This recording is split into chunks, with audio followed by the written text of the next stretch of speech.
আমি আসছি ঠিক, আমার মাথা দেখা যাচ্ছে তো। সো হ্যালো সবাইকে, welcome back to the channel. আজকে ভিডিওটা খুব ইন্টারেস্টিং হতে চলেছে, তাই স্কিপ না করে পুরো শেষ পর্যন্ত দেখা। যারা নতুন আমার চ্যানেলে তাদেরকে অনেক অনেক অনেক ওয়েলকাম। সো হ্যালো, আমি অরুণিমা। আজকে একটা আমি নর্মাল ডেইলি ব্লগ থেকে একটু দূরে প্র্যাঙ্ক ভিডিও করতে চলেছি। তো চলো লেটস স্টার্ট। ও তার আগে আমি বলে দিই প্র্যাঙ্ক ভিডিওটা আমি কার সাথে করছি। শ্বেতাকে তো তোমরা খুব ভালো করে চেনো। শ্বেতার সাথে আজকে আমি একটা প্র্যাঙ্ক ভিডিও করব। টপিকটা হচ্ছে এটা যে আমাদের তো একটা এক্সিবিশন হয়, তোমরা সবাই জানো, আমরা নারী আমরা পারি গ্রুপ থেকে। সেই এক্সিবিশন রিলেটেড ওর সাথে আমি আজকে প্র্যাঙ্ক করবো। চলো ফার্স্টেই আমি ওকে ফোনটা লাগিয়ে নিই।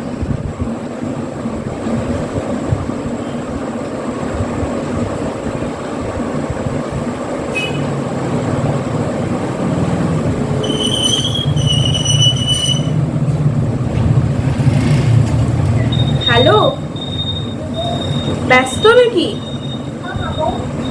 তোর কথাগুলো এরকম শোনা যাচ্ছে, মানে অনেক দূরের থেকে মনে হচ্ছে। হ্যালো, হ্যাঁ শুনতে পাচ্ছিস? বলছি যে এইবারে এক্সিবিশনটা কি করাবি? মানে আমি জিজ্ঞেস করছি। না না, আমি যেটা অফলাইন হয় আমাদের এক্সিবিশন সেটাই বলছি।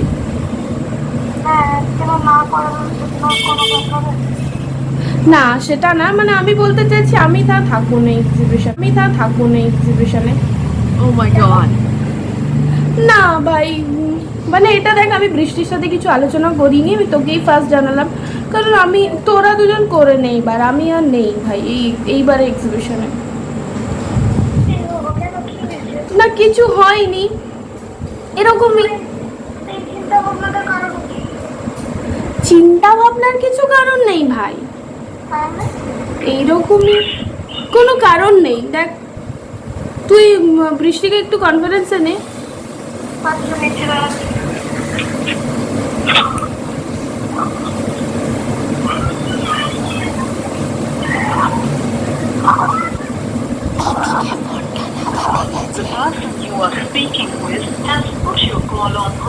মা ঠিকঠাক আসছি তো? আমি পুরো মাথা কাছে নিই। আপনি যে ব্যক্তির সাথে কথা বলছেন তিনি আপনার কল হোল্ডে রেখেছেন। অনুগ্রহ করে লাইনে থাকুন। आप जिस व्यक्ति से बात कर रहे हैं उसने आपकी कॉल को होल्ड पर रखा है। कृपया लाइन पर। हेलो। হ্যাঁ ধরলো না। হ্যাঁ ধরেছে, আছে লাইনে বল। হ্যালো, বল। বলছি যে তোরা এবছর এক্সিবিশন করাচ্ছিস? না ভাই আর কি মানছি না আমি। ব্যাপারটা হচ্ছে যে আমি বলতে চাইছি, আমি শ্বেতাকেও যেটা বললাম যে এবার এক্সিবিশনটা তোরা দুজন করে নে, আমি নেই ভাই। কেন, কি কিছু হয়নি, বাস এরকমই নেই ভাই। এইবারেরটা তোরা দুজন সামলে নে না সব কিছু আমরা কেন করাচ্ছি? ভাই। আমার পেজ নয়, আমাদের পেজ। হ্যাঁ ঠিক আছে, কিন্তু তুই তো ফার্স্ট ক্রিয়েট করেছিস, তো আমরা কি না ক্রিয়েট তো আমি করিনি, বৃষ্টি করেছে। আচ্ছা, ব্যাপারটা হচ্ছে যে আমি এবার বলেছি যে আমি থাকবো না, মানে ব্যাপারটা আমি টাইম দিতে পারবো না। সেখানে আমাদের গার্লফ্রেন্ডরাও তাহলে থাকা উচিত না, কিন্তু আমি তোদের মতো করে সময় দিতে পারবো না। তো জিনিসটা ভীষণ আনফেয়ার না? তোরা এতটা ফিজিক্যালি ওখানে থেকে দাঁড়িয়ে তোমরা সফা করে জিনিসটা মানে তোরা খাচ্ছি, আর আমি লাস্ট মোমেন্টে কেউ মানে কাজটাজি মারবো, এটা তো কথা হলো। এটাই তো কথা। কেন না? দেখ আমি পারবো না, তোরা ভাব। Oh my god. টাইম দিতে পারবো না তো কি আছে? তুই তো প্রচুর টাইম দিতে, এখানে না থাকলে তুই তো ফোনে ফোনে অনেকটাই হেল্প করিস। ফোনে ফোনে তো কি হেল্প করি ভাই? তোদের মতো কি আর আমি দৌড়া ঝাঁপা করে পারি? দৌড়া আমিও করি না। দৌড়া ঝাঁপাটা অ্যাকচুয়ালি করে অভিদা আর অরুণিমা, ঠিক আছে? আমি খুব জোর হয়তো যেখানে মানে না গেলে, হ্যাঁ লসটা দেখার সময় যে বাচ্চাকে আমিও সেই ফোন থেকেই করি, ইনভলভমেন্ট গুলো করি, সেগুলো তো আমিও করতে পারি না। সেই ভাবুন নাকি কি উল্টো পাল্টা বলছিস তুই? এই কথাগুলো মাথাতে আসলো কথা ছিল তোর? দাঁড়িয়ে তো কত ভারী ভারী টেবিল আনার থেকে সেট আপ করার থেকে কার কোথায় সিট হবে, কোথায় বসবে, স্টল হবে, নন স্টপ বক বক করে যাওয়া, তোদের তুলনায় আমি তো কিছুই করি না বলতে গেলে। তো হয়েছেটা কি আমি তো সেটাই বুঝতে পারছি না। আমি খুব জোর ফোনে ফোনেই কথা বলি আর এক রকম লাইভ আছি, ব্যাস। করার মধ্যে আমিই করিটা কি, তাহলে আমার তো আগে বলা দরকার। আর আপনি যেটুকু করে সেটুকু ভাই আমি জোর গলাতে বলতে পারি। আমরা তো পাবলিক প্লেসে দাঁড়িয়েছি, যেটা করি সেটাই অনেক, ঠিক আছে, কারণ তোর কন্ট্যাক্ট গুলো প্রচুর। না এটা কোনো কথা হলো নাকি? অজব কথা। এই জিনিসটা তুই মাথাতে আসলো পারবি করতে, সেই জন্যই আমি অনেক ভাবনা চিন্তা করে আমি কালকে মান্ডিকে ফোন করে বললাম যে আমি এই বছর আর নেই, তো তোরা এক্সিকিউট কর ব্যাপারটা। ঠিক আছে, এই তো তুই আর একটা ফোন রিসিভ করতে পারবি না, তোর অফিসে যা ব্যাপারটা সব কিছু বুঝলাম, কিন্তু না আসার ব্যাপারটা আসছে কোথা থেকে? আজব ব্যাপার। একটা আনসিওরিটিও থেকে যায় না যে ছুটি পাবো কি পাবো না, আর ব্যাপারটা হচ্ছে অনেক কিছু ব্যাপার আছে ভাই। আর আমার ছাড়াও তোরা ভালোই করতে পারছিস ভাই, এমনটা না যে আমি না থাকলে তোমাদের এক্সিবিশনই উঠবে না বা হবে না, বা রঘুনাথপুরের লোক আসবে না। সব থেকে বড় তোর ছুটি পাওয়ার ব্যাপার হবে কেন কি, পরে আবার দুর্গাপুজো, তাহলে তুই দুর্গাপুজোর ছুটি তোর ম্যানেজ করতে অসুবিধা হবে। ব্যাপারটা হচ্ছে যে তোর কি বলে, রঘুনাথপুরের লোক আমার থেকে বেশি ফেস ভ্যালুটা তোদের দুজনের আছে, সেটাও একটা হয় না। না, ব্যাপারটা হচ্ছে যে আমি থাকবো না না দেখ একটা কথা বলি, আমি মাঝে একটু কথা বলছি। ব্যাপারটা হচ্ছে আমার মনে হয় আমি কোনো ইনভলভমেন্টই দেখাই না। তোরা দুজন ব্যাপারগুলো ডিসাইড করিস, আমাকে যেরকম বলিস আমি সেরকম কাজগুলো করে দিই। তো আমি কাজগুলো এইবারও করে দেবো, এমন নয় যে করবো না, বাট আমি ডাইরেক্টলি এক্সিবিশনে থাকতে চাইছি না। তিনজনকে হেল্প করি, তিনজন ছাড়া কোনোভাবেই সম্ভব না জিনিসটা করা, ঠিক আছে? কেউ হয়তো কিছু আইডিয়া দেয়, সেই আইডিয়াটা নিয়ে সেই কাজটা করাটা ঠিক হবে কিনা আমরা কোনোদিন আমরা এইভাবে তো 2 বছর যে করালাম, কোনোদিন তো এই জিনিসটা আমাদের মাথাতে আসেইনি। তো আমরা বুঝতে পারছি না যে তুই কম কাজ করেছিস, আমি বেশি কাজ করেছি, তুই বেশি টাইম দিয়েছিস, আমি কম টাইম দিয়েছি, এগুলো হচ্ছেটা কি ভাই? তাহলে যদি এরকম করতাম তাহলে 18 দিনের মাথাতে আমরা প্রথমবার কোনো আইডিয়া ছাড়া এক্সিবিশন দাঁড় করাতে পারতাম না। আর তুই করিস না, তুই বলছিস কি করে? তাহলে মামাকে হসপিটালে দিয়ে বাঁকুড়া যাতায়াত এই সব করে সাধ্য করে বাকি সাধ্য করে সমস্ত কিছু করে এক্সিবিশন দাঁড় করিয়ে এখানে ছুটে ওইখানে ছুটে এই করে সমস্তটা, তাহলে তুই করিস নি কোন দিক থেকে? তুই বলছিস যে আমিও তো সে বেরোই না, অরুণিতা যেমন কলকাতাতে বসে ফোনে ফোনে করে সেরকম তো আমিও বেরোই না। বেরোনো বলতে তো তুই আর অফিসেই সব জায়গাতে বেরোস।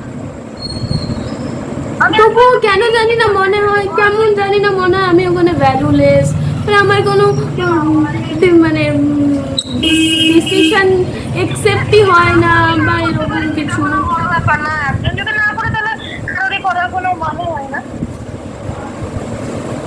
ওইরকম ভাবে তখন তো লোকেও কথা শোনাবে না যে এদের মধ্যে নিশ্চয়ই কিছু ঝামেলা হয়েছে, ওই জন্য একে দেখতে পাচ্ছি না, ওকে দেখতে পাচ্ছি না।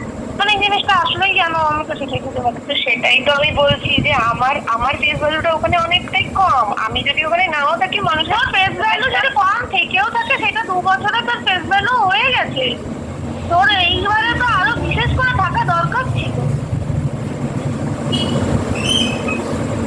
ঠিক আছে? তোকে চেনে না এমন কেউ নেই, তোকে হয়তো পার্সোনালি কেউ চেনে না, কিন্তু অরুণিমার থ্রু থেকে তো তোকে সবাই চিনে গেছে এখন রঘুনাথপুরে। কে চেনে না তোকে? মানে তোরা তুই বোন বললে যে আমার থাকা আর ওর থাকাটা সমান, তো সেইটাই তো আমি বোঝাতে চেষ্টা করছি তোদেরকে। আচ্ছা আমি একটা কথা বলছি, তোর থাকা ওর থাকাটা আমি সমান, আমি মেনে নিলাম। তো ও যদি একটা কাজ করছে, তোর তো দিদি হিসেবে ওর পাশে এসে দাঁড়ানোটা কর্তব্য, তাহলে তুই সেই জায়গাটা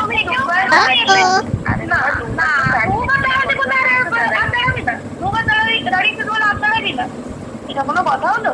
তুমি টাইম দিতে পারবে না, তুমি অফিসে কাজের অনেক চাপ থাকে, তুই অফিসে বসে বসেও সমানে ফোন রিসিভ করে যাস, মেসেজে রিপ্লাই করে যাস, সমস্তটা কিছু করে। তুই শুধু ছেড়ে দিস আমাদের উপরে হিসাবটা, যে হিসাব আমাদের কিছু জানাস না, ওইটা তোরা নিজেরা দেখে নে। কে কত টাকা দিচ্ছে না দিচ্ছে তুই কোনো কিছু তোরা না বলিস না, কিছুই না। তোকে যদি আমরা ভুল ভালো হিসাব দিয়ে দিই সেটাও তুই বুঝতে পারবে না, কেন তো গোটা হিসাবটা আমি আর অরুণিমাই রাখি।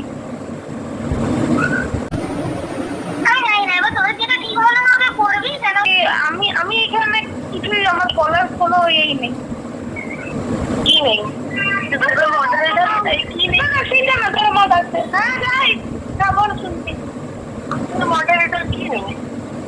না তাহলে ঝিলিক দিকে ফোন তো দেখ ঝিলিক দিকে ফোনটা করা যেত, ওই কিন্তু ব্যাপারটা হচ্ছে ঝিলিক দি তো ডে 1 থেকে ছিল না না, ঝিলিক দি এত ব্যাপারগুলো জানে না, হ্যাঁ না, আর ঝিলিক দি এতটা মানে আমাদের সাথে ইনভলভও ছিল না।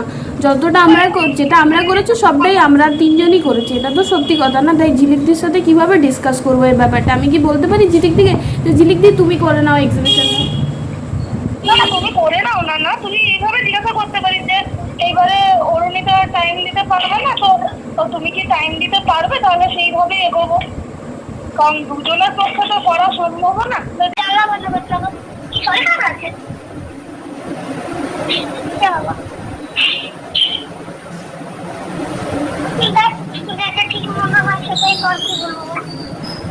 কার শরীর খারাপ হলো? বাবার তো বড় হয়েছে, ঘামছে, বাবা বললেন এসি চালাতে বললেন, উপরে এসে নিয়ে বলছে এসিতে যাবো। প্রচন্ড গরম না এই বছর, প্রচন্ড গরম না এত গরমের মধ্যে একটা দিন উপরে এসিতে আসেনি, নিচের তলাতে ওই ছোট বিছানাটাতে শুয়ে একদিন এলো, ছোটে বলে রাত্রিবেলায় কিছুক্ষণ থাকলো, এমন ঝড় আমাদের কারেন্টই চলে গেল। সেদিনকে যে কি বলে বেদা মুখি পাড়া, হ্যাঁ ওখানে হরিবল একদম ঘর বাড়ি গুলো সেটা ভেঙে পড়বে।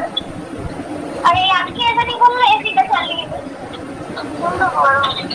আচ্ছা যাই হোক, এক্সিবিশনটা কি করবি সেটা ভাবনা চিন্তা কর তোরা। দেখ আমি কিন্তু আমার ফাইনাল ডিসিশনটাই আমি জানাচ্ছি যে ভাই আমি কিন্তু থাকবো না, মানে যে কিছু হেল্প না, যে কিছু হেল্প যদি দরকার লাগে আমি অবশ্যই করে দেবো, কিন্তু আমি সশরীরে সেখানে প্রেজেন্ট থাকতে পারবো না। আমি কি একা একা করতে যাবো তাহলে কেন? না আমি তো তোকে বলছি না, আমি জানি না বৃষ্টির কি সমস্যা হচ্ছে, ও যে এক্সকিউজগুলো দিচ্ছে ওটা একদম বাজে এক্সকিউজ দিচ্ছে। তুই আর বৃষ্টি কর।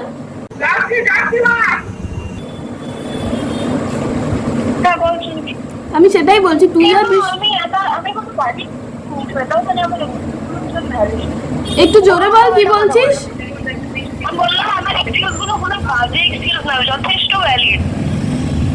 আমার তো মনে হচ্ছে না, দেখ এবার। আর হ্যাঁ এটাও একটা ব্যাপার যে আমরা এক্সিবিশন কারণ ভাই আমরা তো চিন্তা ভাবনাটা আগে থেকেই করেছি না, তাই হঠাৎ করে কালকে এক্সিবিশন আজকে আমি জানাবো বা 7 দিন আগের থেকে জানাবো যে আমি না থাকতে পারবো না, এটা তো উচিত নয় না, তাতে সবার উপরে একটা বাজে প্রভাব পড়তে পারে, তো তাই আমি আগে থেকেই জানাচ্ছি। তোরা যখন ও থাকবে না তুইও থাকবে না, তাহলে আমি তো আর জিলিপি তো থাকবেই না, ছেড়ে তো ওকে তো ধরাই বেকার, কেন আগেই বলবো যে আমার ছোট বাচ্চা একটু টাইম দিতে পারবো না, আমি হয়তো ঘুরতে ঘুরতে যাবো, সেটাই বলবো। তাহলে আর কি ধন্যবাদ দিয়ে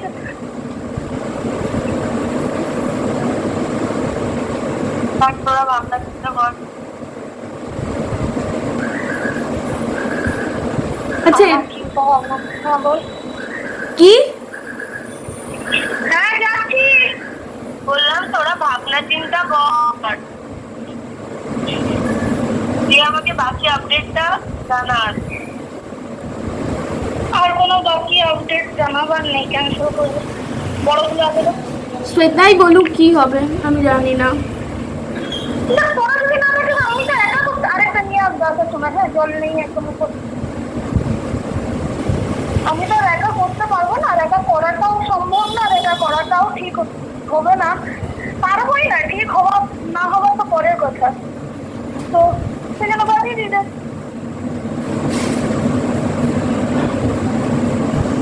তাহলে এটাই ফাইনাল ডিসিশন যে এবার এক্সিবিশন হচ্ছে না, তাই তো?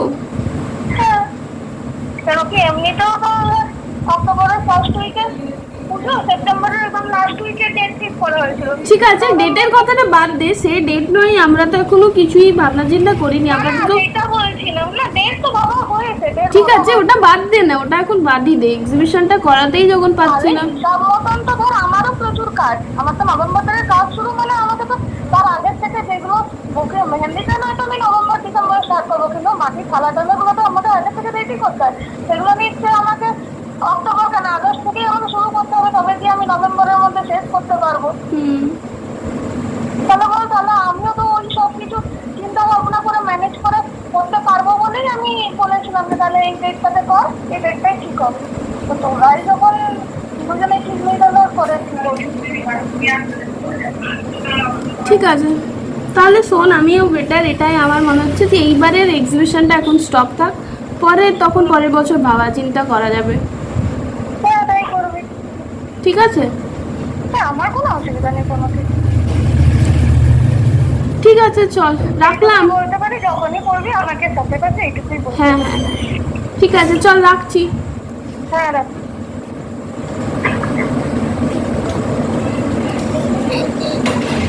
এবার আমি দিদিকে ফোন করব।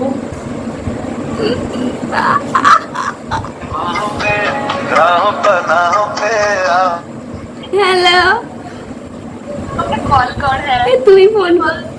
আদিকে বল চলে কালকে ইউটিউবে একটা আমার চ্যানেলে একটা ভিডিও আসবে, তো সেটা কিন্তু অবশ্যই শেয়ার করে দিস। হ্যাঁ ভাই দাঁড়া, প্র্যাঙ্কটা অন্তত এন্ড তো করি, ওকে তো জানাই যে ওর সাথে প্র্যাঙ্ক ছিল বলে। তো এইভাবেই শুরু করবি তুই, তারপরে ও বলবে কেন কি ভিডিও বলবি, তারপর বলবি আর প্র্যাঙ্কটা কেমন লাগলো। দাঁড়া তোর সাথে যদি তোকে যে আমরা ইয়ে বানালাম, দাঁড়া, তবে তুই বল।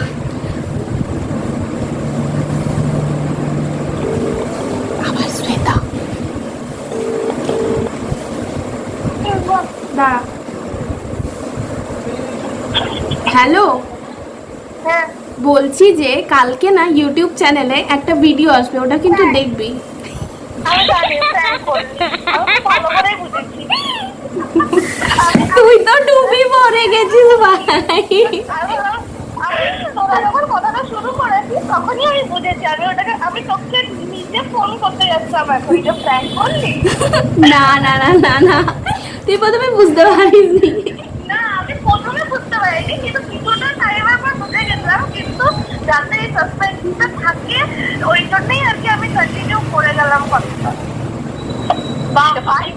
মানে বলতে চাইছিস আমরাই প্র্যাঙ্ক হয়ে গেলাম প্র্যাঙ্ক করতে গিয়ে? কথাটা দিয়ে আর সবচেয়ে বড় কথা বলবো, সবচেয়ে বড় কথা তুই যখন যেটা অফ করলি, তুই হয় একটা ফোন থেকে ভিডিও করেছিস নয়তো রেকর্ডিং করেছিস, দুটোর মধ্যে যে কোনো একটা তুই যখন অফ করলি তখন আমার কানে আওয়াজ এসেছে, আমি তখনই বুঝেছি।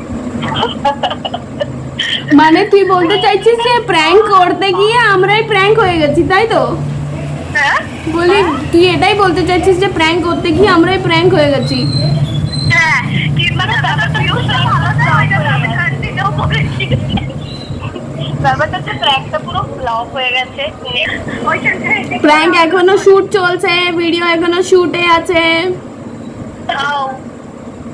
ওকে, কালকে ঠিক 11টার সময়। Share and subscribe.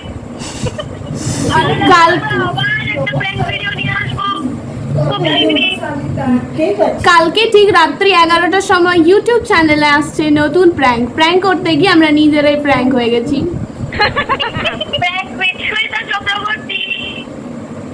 ঠিক আছে, চল টাটা।